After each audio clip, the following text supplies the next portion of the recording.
Hey there guys, this is Reckles with WTBGold, and welcome back to the Transmog Top 10. I hope y'all are ready for some bird puns, because today's number 3 video is, without further ado, Skyreach. Who'd have guessed it, right? If you're new to the Transmog Top 10, I'll sparrow you the details, but essentially, 30 of y'all volunteered to test every single dungeon in the game. We did 20 runs of each for a total of 1,500 runs. And then from that initial ranking, I tested the top 10 an additional 30 times each, all by myself, to get more consistent data. The prices I'm quoting are the 2-month moving average of the cheapest on every US server, and the rankings themselves are the best gold per minute using a combination of the mean and median runs in order to, adjust for consistency. I hope that wasn't too hard-boiled for y'all to follow. I'll try to keep the rest of this over easy. Now, it may ruffle your feathers that of all the WoD dungeons, this is the one that made it to the top 10, but I'll explain.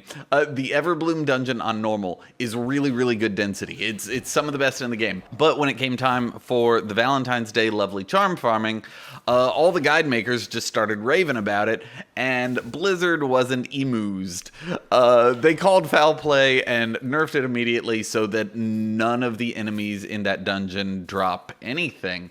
And then after Valentine's Day was over, they just forgot about it and didn't change it back. So you can run it on heroic, but that's max level, so the gear that drops is the same stuff that comes out of the raids. In other words, they're cheap. So, Skyreach it is. Let's take a gander at my loot from 10 runs. The best round of 10 I had was 400k total, and the worst was 270k. The prices in here are nuts. For the armor, the most expensive items are the Ripfang set and the Snarlthorn set. The prices may be pretty hard to swallow at 170k for one of those sets and 60k for the other, but that's just the current median prices as of the making of this video, and that means it's removing the super expensive stuff. Now, for weapons, you'll be able to bill the most for the Bloodmane items. Now, one word of warning, on vanilla armor, you can usually ignore posting fees, since 30% of the vendor price is usually like 30 silver.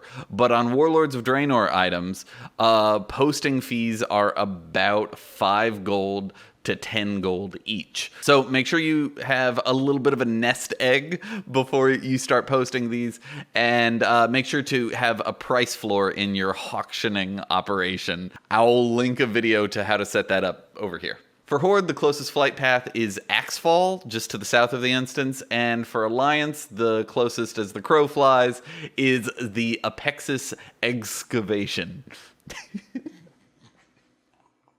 Now, your runs don't have to be impeccable, but follow these tips or you'll have a pretty unpheasant time. The opening is awkwardly slow, actually. You've got about 30 seconds of RP because apparently they can't just drop you off right at the last boss. Now, there's lots of twists and turns up to the first boss, so you will have to kind of duck and weave up to the first boss, but we're just pulling all of the initial trash up to the third boss. Actually, it's quacker that way than looting and quilling as you go.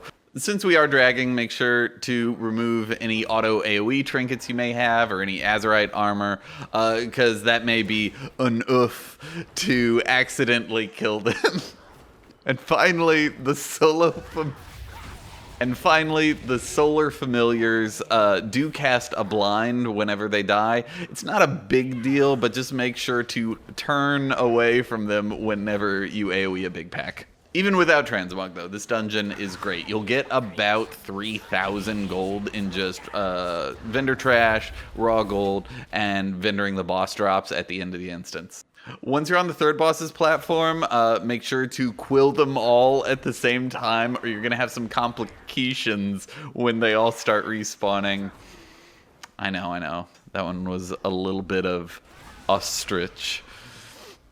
When they're all dead, the boss will spawn, and then wait for the train of enemies to come on over them.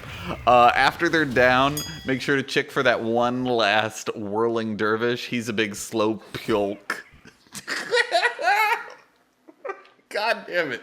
I can't. Oh, be strong. Be strong. From here on out, we're going to be killing and looting as we go, but first you have to scramble on up these stairs. If you don't have any speed boosts, this section is a big burden, but I'm running it on a Demon Hunter, so if you do have a blink or a leap or a teleport, you can just ignore this entire section. There's a pack at the top and then one on each of the left and right wings. When you kill the final boss, our old buddy Rashad will appear on the west side of the platform to teleport you out of the instance. So that's it. 14 enemies per minute, which is lower density than most of these dungeons so far, but 300 gold per enemy, which is much higher. The average gold per minute here wasn't actually as good as Throne of the Tides, but the median gold per minute was significantly better, so it ranks higher overall. In short, it's more consistent. All right. Time out on the bird puns. For today's question and answer, Chris Hargrave wants to know what my cutoff is for Transmog. Is it 500 gold? Is it 1,000 gold? Or do I try to squeeze every ounce of profit out? So, great question. If any of y'all are new to Transmog, I'll link a video here. This is Transmog Doesn't Sell. It'll go over my basic approach, but I recommend having 500 items worth 2,000 gold or more.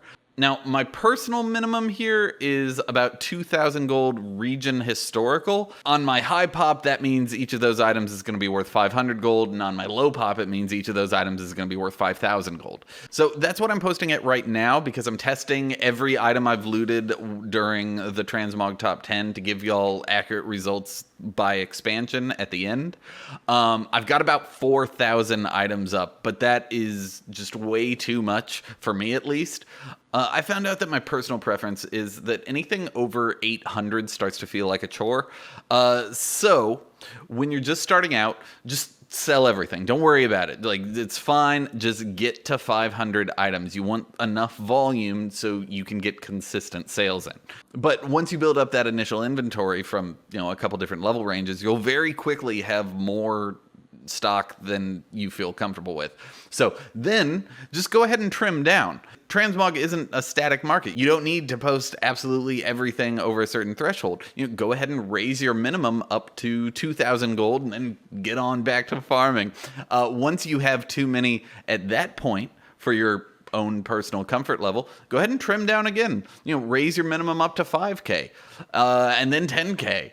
And then, if you have 1,000 items worth at least 10K each, that's going to be at least like 20 to 30 million gold in Transmog up on the auction house. You're going to be one of the biggest posters on your server, and you're set. Honestly, you should start doing guides at that point. Come do guides for me. Okay, time in. Next time, we're going to be talking about the number 2 dungeon, and that one will be double the gold of this one. I know there were a lot of puns in this video, but I have no regrets. If you were quacking up as much as I was, go ahead, hit the like button, and if you want to join the flock, go ahead and hit subscribe, ring the little bell while you're at it. And if you'd like to help support the channel, I'm doing my first patron-only farm on Wednesday at 8 p.m. Central Time. But that's it. Thank you so much for watching. I hope you have a wonderful day. Good luck and happy gold making. Oh, and this isn't really a pun, but did y'all ever notice that Bane Bloodhoof has eagles for knees?